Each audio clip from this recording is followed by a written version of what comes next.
Alors, bonjour tout le monde. J'espère que la dernière séance, pendant la dernière séance, vous avez pu retenir tout ce qui concerne l'équité, et puis tout ce qui a rapport avec la synthèse des attentes. Donc il y a un tableau que vous devriez comprendre les attentes de chaque catégorie de clientèle de la DRH. Aujourd'hui, on va parler de la rubrique employabilité et la sécurisation des parcours professionnels. Alors, c'est quoi l'employabilité? Qu'est-ce que ça veut dire l'employabilité? L'employabilité, c'est la conservation de quoi? C'est la conservation de notre emploi. Ça veut dire la DRH, elle est consciente sur tout ce qui a rapport avec l'importance essentielle de l'employabilité des employés, car chaque employé il essaie de garder et conserver son emploi et son poste, vu la sensibilité et la fragilité de son emploi. علاش كنقولوا sensible et fragile? Parce qu'il y a un rythme très fort en ce qui concerne ces derniers temps, en ce qui concerne les licenciements dans le marché du travail. Donc chacun de nous doit être conscient et il doit avoir la croyance de la fragilité de son poste et de son travail. Alors, la DRH doit mettre en œuvre une stratégie de conservation qui s'appelle l'employabilité et la sécurisation du parcours professionnel. Alors, nous l'avons déjà déterminé. Donc, en ces dernières années, les salariés ont pris conscience de l'importance essentielle de leur employabilité comme élément de sécurité. Quand on parle d'un élément de sécurité, notre employabilité, elle est considérée comme étant un élément de sécurité sur le marché du travail. Cela veut dire que quand quelqu'un trouve un travail ou bien quand il est titulaire au sein d'une entreprise, il se sent toujours protégé. Protégé par quoi? Par son salaire, par la couverture sociale, il est protégé aussi par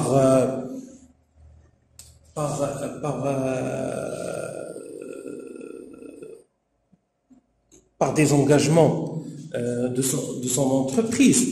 Il est aussi protégé par des assurances, ces assurances de couverture sociale ou bien des assurances de couverture médicale ou autres.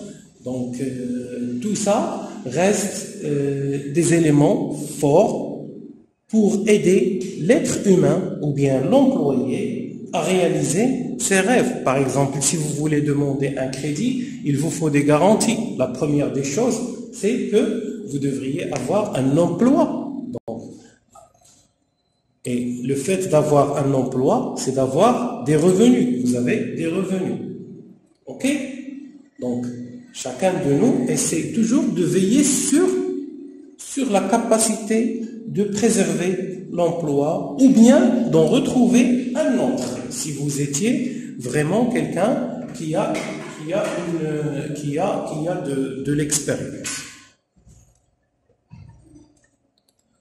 Alors, soit que l'on peut chercher un emploi au sein de notre zone dans laquelle nous nous retrouvons, ou bien chercher une promotion. Quand on parle de la promotion, ça veut dire une augmentation ou bien un développement en ce qui concerne sa responsabilité ou bien le niveau hiérarchique.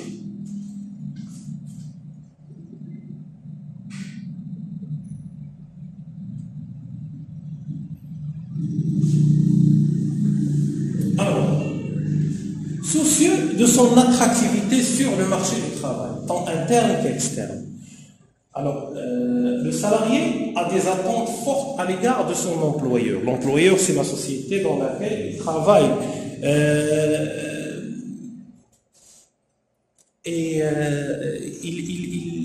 Il prévoit toujours de sa direction des ressources humaines des garanties. Des garanties. Parmi ces garanties, il y a l'employabilité, qui est notre sujet d'aujourd'hui. Alors, le DRH doit intervenir sur 4 niveaux afin de réussir la garantie de l'employabilité. Alors, je nomme les 4 niveaux.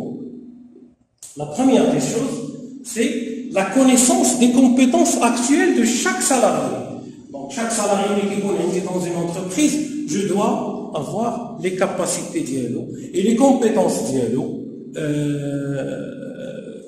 Et comment il peut comment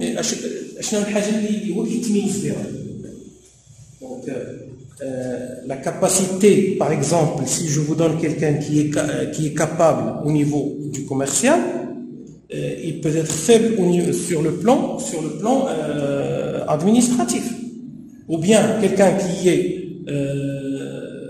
qui maîtrise l'administratif, il peut avoir des failles en ce qui concerne le commercial. Donc, la connaissance des compétences actuelles de chaque salarié. Aussi, il faut intervenir aussi sur la connaissance des compétences requises pour les postes actuels. Par exemple, si vous recrutez quelqu'un ou bien vous lui donnez un poste à occuper, il doit tirer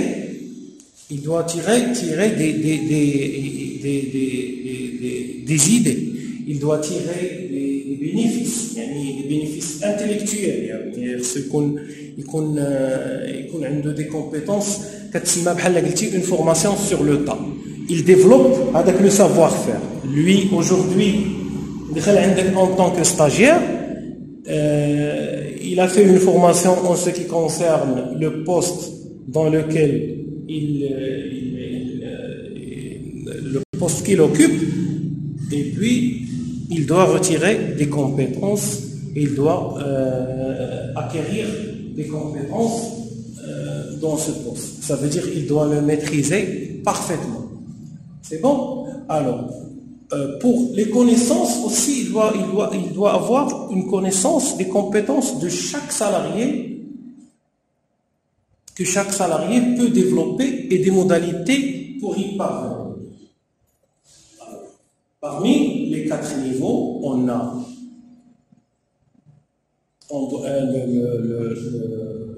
le DRH doit intervenir pour les 4 niveaux. Il y a en premier lieu connaissance des compétences actuelles de chaque salarié, connaissance des compétences requises pour les postes actuels. Il doit avoir une connaissance de compétences que chaque salarié peut développer et des modalités pour y parvenir. Ça veut dire les connaissances, des compétences que chaque salarié peut développer et des modalités de parvenir.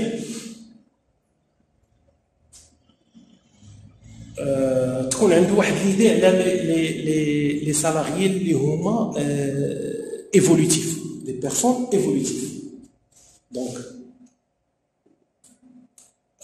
on aura aussi des connaissances de l'évolution des emplois nouveaux et des compétences nécessaires pour les tenir. Il appartient au DRH d'appliquer la hiérarchie dans la gestion anticipatrice des emplois et des compétences et de veiller à la qualité des outils et au partage de l'information. Donc,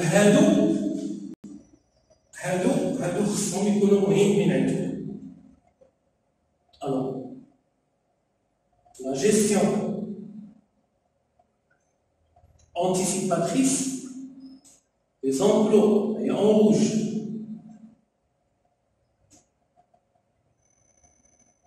les emplois et des compétences. Il doit avoir une gestion anticipatrice et de veiller aussi à la qualité des outils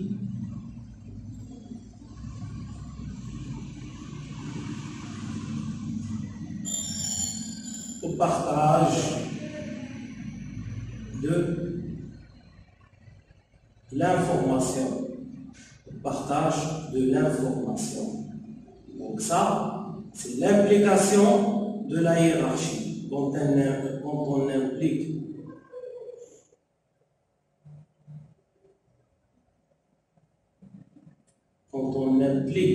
la hiérarchie pour avoir un rôle particulièrement essentiel en matière de communication. Donc là, on doit toujours avoir une implication de la hiérarchie. La hiérarchie doit être toujours impliquée dans la gestion anticipatrice des emplois et des compétences, et elle doit aussi veiller à la qualité des outils et au partage de l'information. Donc là, il faut toujours impliquer la hiérarchie dans la matière de communication, rien que pour faire passer des messages et pour être clair en tout ce qui a rapport avec l'employabilité. Pas d'ambiguïté.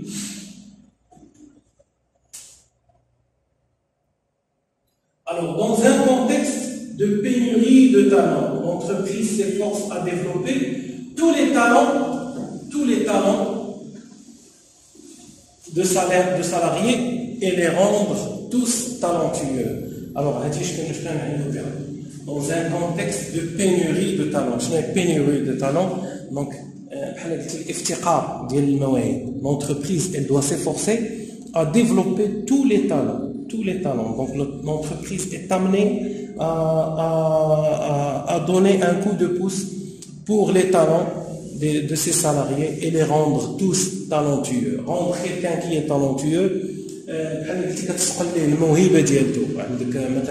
vous cherchez des talents, pendant l'entretien, vous faites vos mesures, alors vous dites que vous jugez les gens qu'ils ont du talent et qu'ils sont intelligents. Après le recrutement, vous constatez qu'ils ont, la DRH constate qu'ils ont du talent et qu'ils peuvent donner une valeur ajoutée à l'entreprise. Donc, afin de donner la valeur ajoutée, elle doit faire de son maximum pour les rendre talentueux. C'est bon? Alors, nous allons passer à l'éthique. L'éthique, c'est quoi? L'éthique, c'est, comme nous l'avons dit, déjà, l'éthique, c'est le respect de tout ce qui a rapport avec le comportement au sein d'une organisation ou bien au sein d'une entreprise. Alors, l'exigence éthique se développe chez les salariés. Le respect d'un ensemble de normes comportementales par les agents génère la confiance. Génère quoi? Et génère la confiance. La collaboration est alors plus efficace et moins coûteuse. Alors, quand on parle de la confiance et la collaboration, c'est quoi de la confiance au sein d'une entreprise? Ça veut dire que la confiance بحال قلتي شي حاجه مكتسبه يعني كتكون عندك au sein de l'entreprise. Ça veut dire que vous veillez à ce qu'il y a une certaine confiance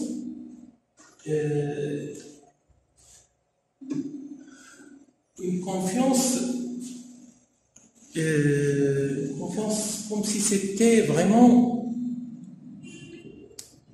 quand quelqu'un occupe un poste,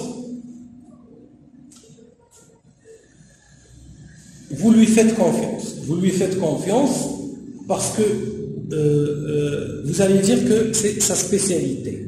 Et ça vous arrive quand vous entrez dans un organisme ou bien vous voulez passer un stage ou autre, كتسمعوا هذيك الكلمه ديال راه مسيو هو اللي مكلف بلو بوست كذا كذا دونك شارج راه خدمتو هذاك السيد راه هو اللي يقدر يتكلف بها. اوكي donc l'exigence éthique se développe chez les salariés. Le respect d'un ensemble de normes comportementales par les agents génère la confiance.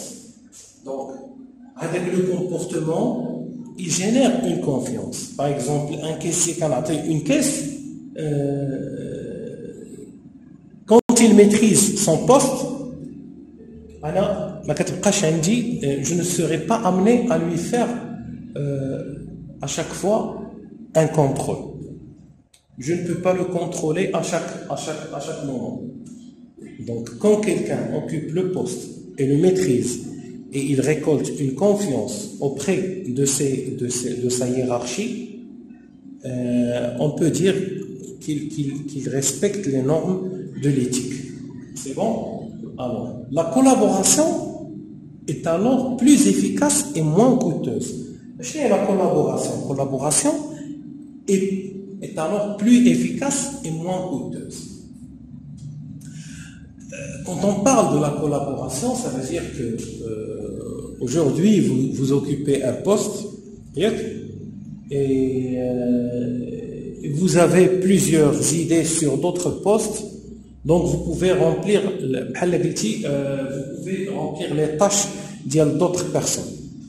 Par exemple, en cas d'absentéisme d'un agent au sein d'une entreprise,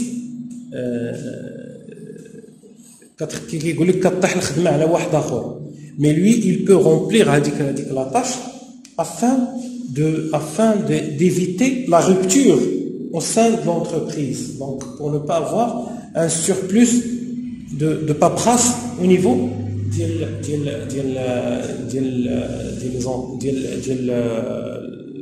les tâches. Donc si par exemple vous travaillez dans un bureau et vous occupez le poste par exemple de conseiller et il y a un autre caissier et peut-être un autre agent administratif qui est en congé ou bien qui a un congé maladie, quelqu'un parmi les collaborateurs peut intervenir afin de remplir la tâche de l'agent qui est absent. Donc là, ça s'appelle la collaboration, qui reste toujours efficace et moins coûteuse. Alors, je dis moins coûteuse parce que tu ne peux pas engager 2 personnes pour un poste. Donc il y a 3 ou 4 personnes pour l'entreprise. En cas d'absentéisme, les autres peuvent intervenir. Donc il y a ça peut générer une confiance, ça peut générer le respect mutuel, ça peut générer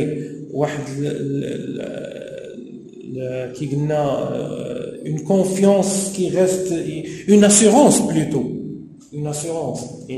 Assurez-vous qu'il n'y aura pas de problème en cas d'absentéisme. Moi, je peux remplir la tâche, etc. Donc, il n'y a pas de souci en ce qui concerne les démarches et en ce qui concerne les tâches au sein de l'entreprise. L'entreprise est de plus en plus consciente du coût des comportements des passagers clandestins. شكون هما les passagers clandestins؟ هما دوك الناس اللي كيدوزوا اليوم خدام معاك حتى كيزيد في حالو il vous laisse le poste vide ou bien un poste vacant. Alors l'éthique permet de les réduire sans multiplier les contrôles. هنا كي قلنا ملي كتوصل لا كونفيونس كيقلل le contrôle. Et ça ne veut pas dire qu'il n'y aura pas de contrôle. Oui, le contrôle existe toujours, mais la confiance n'exclut pas le contrôle. Donc, il faut toujours avoir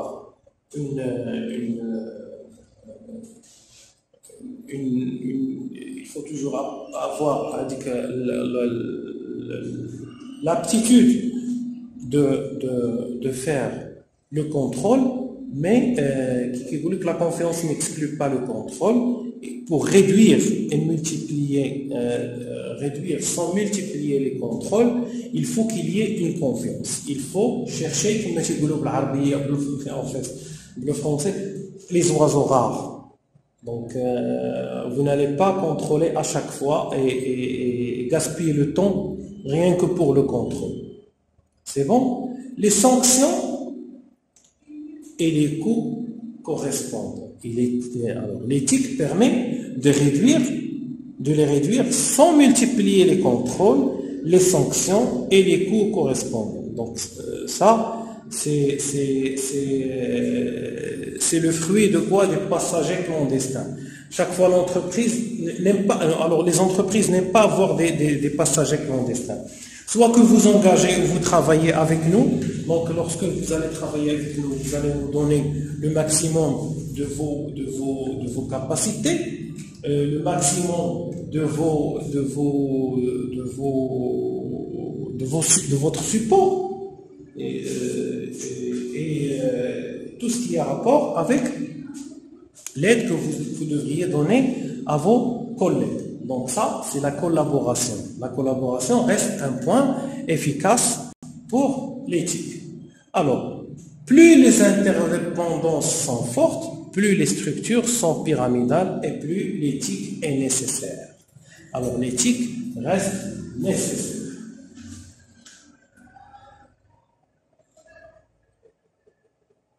Les liens d'unisson éthique et équité. Donc, il y a toujours un lien entre l'éthique et l'équité, peuvent être soulignés. La recherche de l'équité favorise les comportements éthiques. Et inversement, l'existence d'un comportement éthique facilite le développement de l'équité. Alors, les points les plus sensibles en GRH sont ceux de la sécurité, des rémunérations et de l'emploi. Un recrutement sur recommandation, une promotion par favoritisme, un licenciement arbitraire ou abusif, une augmentation ou une non-augmentation non justifiée sont les symptômes les plus fréquemment soulignés par les salariés. Rigueur dans la mise en œuvre des politiques et transparence sont les deux piliers d'une action éthique. Alors, l'action éthique, qu'est-ce qu'elle demande? Elle demande quoi? Elle demande toujours une mise en œuvre de politique et transparence. Politique et transparence. Alors, chez la transparence, il y a chérafia, où la politique, elle doit être rigoureuse. Rigoureuse. Je n'ai rigoureuse, il y a ni ma waqi'iyya, ma fihash. Alors, on parle toujours des salariés sur tout ce qui a rapport avec la santé, tout ce qui a rapport avec la sécurité, Alors, il y a des points sensibles en GRH. Et si on parle de la sécurité, il y a une sécurité de rémunération. Donc, en cas en cas d'emploi, en cas de recrutement sur recommandation, ça reste alors, un recrutement sur recommandation, ça reste un point sensible pour la GRH. Une promotion par favoritisme, un poste de responsabilité, ou le grade, ça reste une décision qui reste sensible. Un licenciement abusif ou arbitraire, qui est sensible. Une augmentation ou non-augmentation non justifiée, aussi elle est sensible.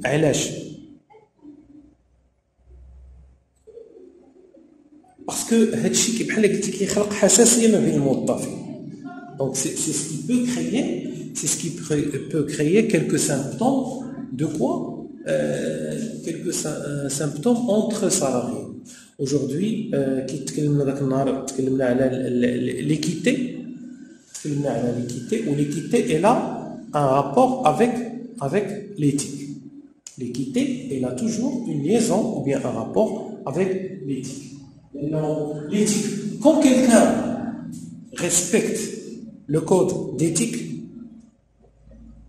et il n'est pas rémunéré sur son respect, ou bien il n'est pas rémunéré sur ses compétences, ou il n'est pas rémunéré sur ses efforts, ou bien sur son potentiel, cela peut générer quoi?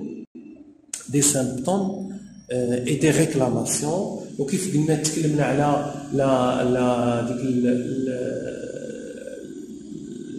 la théorie de John Stacey Adams, elle peut créer un autre comportement au sein de l'entreprise. Ça veut dire que quelqu'un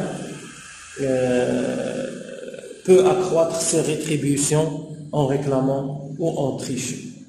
Donc là, il faut respecter l'équité et l'éthique.